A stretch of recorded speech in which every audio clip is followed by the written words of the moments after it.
L'univers cinématographique Marvel a prouvé au public qu'un homme pouvait voler dans Iron Man. Depuis, l'intégration progressive de super-héros dans un univers cohérent a été impressionnante. Parmi tous les super-héros puissants de la super-équipe phare de Marvel, qui est le plus incroyable? Pour trancher la question, nous allons classer les membres les plus puissants des Avengers, en commençant par le bas et en terminant par le plus fort de tous. Accès refusé. Dieu du tonnerre. Accès refusé. Le plus fort des Avengers. Accès refusé. Le plus fort des Avengers. Accès refusé. Earl de Faucon. Commençons par le perdant évident de l'équipe, l'arrogant Archer des Avengers, Clint Barton, alias Huy de Faucon. Il est censé être un super espion au même niveau que la Veuve Noire, mais ses moments marquants dans les films consistent à ne pas empêcher Thor d'atteindre son marteau magique, à se faire contrôler mentalement par Loki, à être presque abattu par Ultron et à échouer complètement à arrêter la vision. Je suis Clint. Je m'en fiche. Vif Argent. Croyez-le ou non, Vif Argent, le fils aux cheveux blancs de Magneto, enfin, un coup oui, un coup non, est apparu dans 2 films à 1 an d'intervalle, X-Men, Days of Future Past et Avengers, l'ère d'Ultron. C'est difficile à croire, surtout que son apparition dans l'ère d'Ultron est tellement mauvaise qu'elle l'a propulsé tout en bas, au niveau triste et solitaire de Hawkeye dans notre classement. Son super pouvoir est la super vitesse, ce qui devrait le placer plus haut parmi les super-héros les plus puissants du MCU. Même s'il s'est peut-être sacrifié pour sauver Hawkeye et un enfant, mourir de simple balle avec la super vitesse, c'est embarrassant. Tu ne l'as pas vu venir.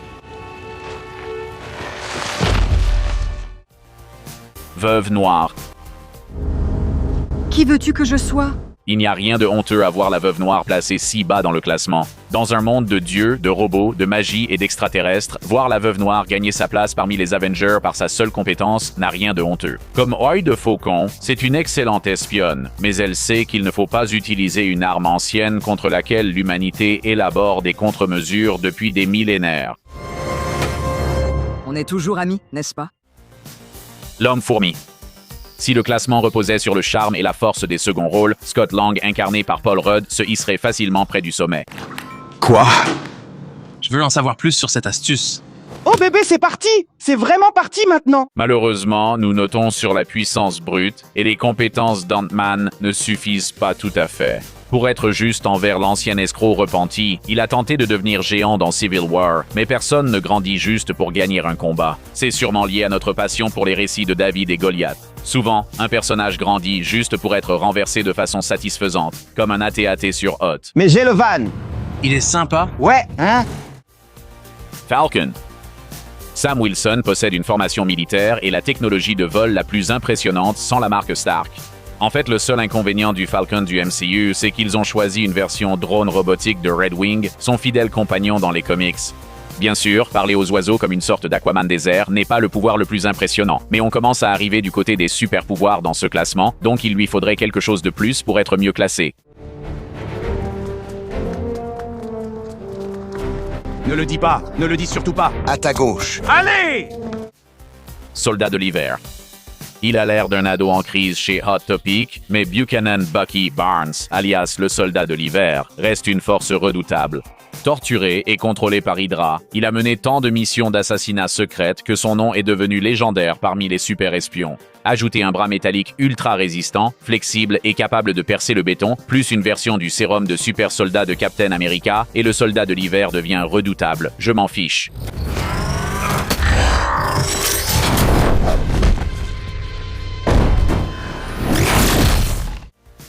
War Machine.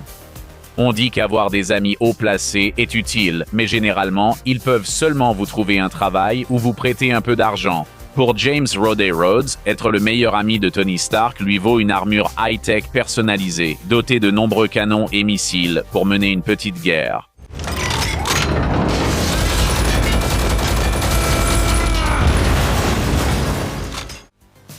Spider-Man.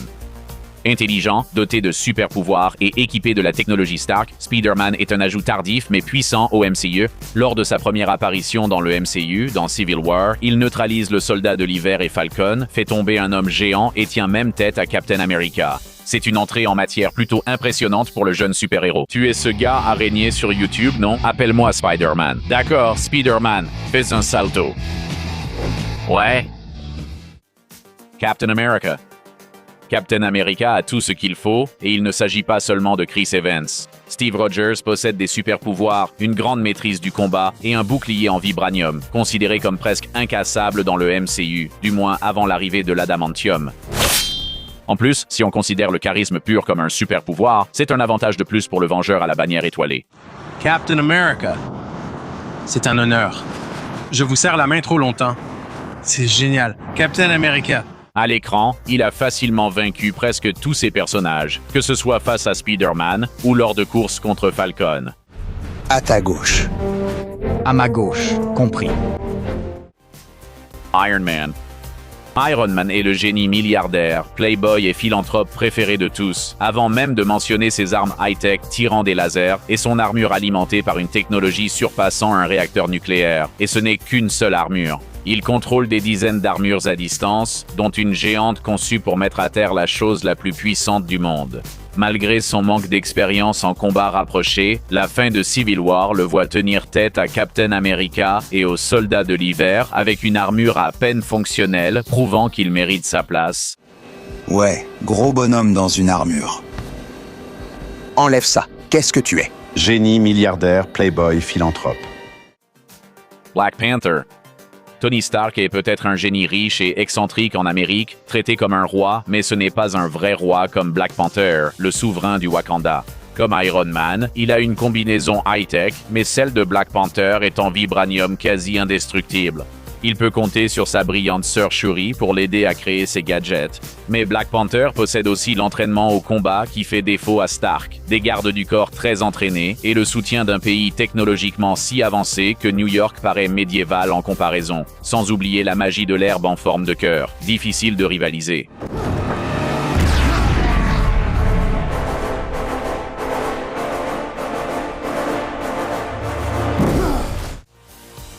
Sorcière rouge.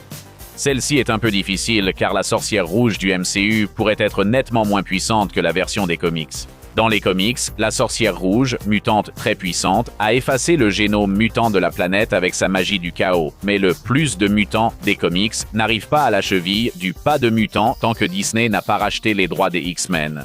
Ainsi, la sorcière rouge du MCU emploie surtout la télékinésie et la télépathie, plutôt que la magie du chaos comme dans les comics. Même sans magie, elle demeure une super-héroïne puissante, capable de neutraliser la moitié de l'équipe sur ordre d'Ultron. Elle est peut-être jeune et a un goût discutable pour les hommes robots, mais le fait d'être jusqu'à présent la seule utilisatrice potentielle de magie chez les Avengers la place au-dessus du lot.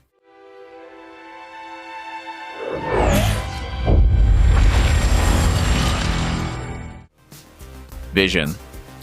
Dans les comics, les gemmes de l'infini sont les objets les plus puissants de l'univers, utilisés avec le gant de l'infini pour exercer un contrôle total sur à peu près tout. Bien qu'il n'y ait pas encore de confirmation que le MCU prenne cette direction avant Avengers, Infinity War, il n'est pas exagéré de dire que ces objets magiques sont extrêmement puissants. La Vision, l'androïde basé sur l'IA Jarvis de Tony Stark, possède la pierre de l'esprit incrustée dans son front, ce qui lui confère les pouvoirs de manipulation de la densité, d'intangibilité et de tir laser. Au final, la combinaison d'une intelligence artificielle brillante, de tirs laser et d'une énergie provenant d'une source de pouvoir fondamentale de tout l'univers Marvel rend la Vision presque divine.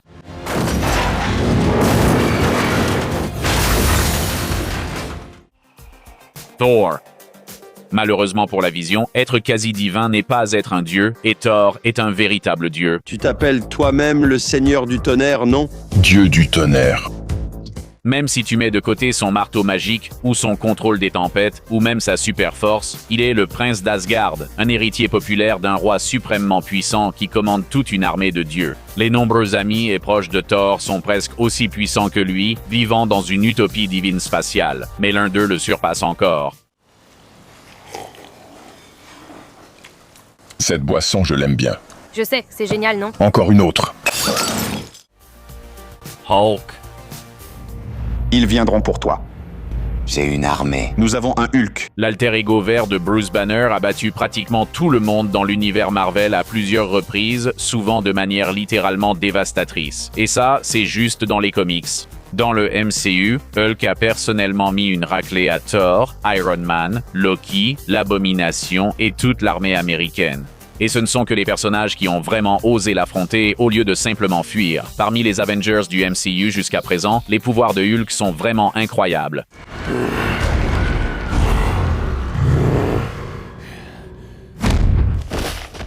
Merci d'avoir regardé. Cliquez sur l'icône Looper pour vous abonner à notre chaîne YouTube et découvrez aussi tout ce contenu génial qu'on sait que vous allez adorer.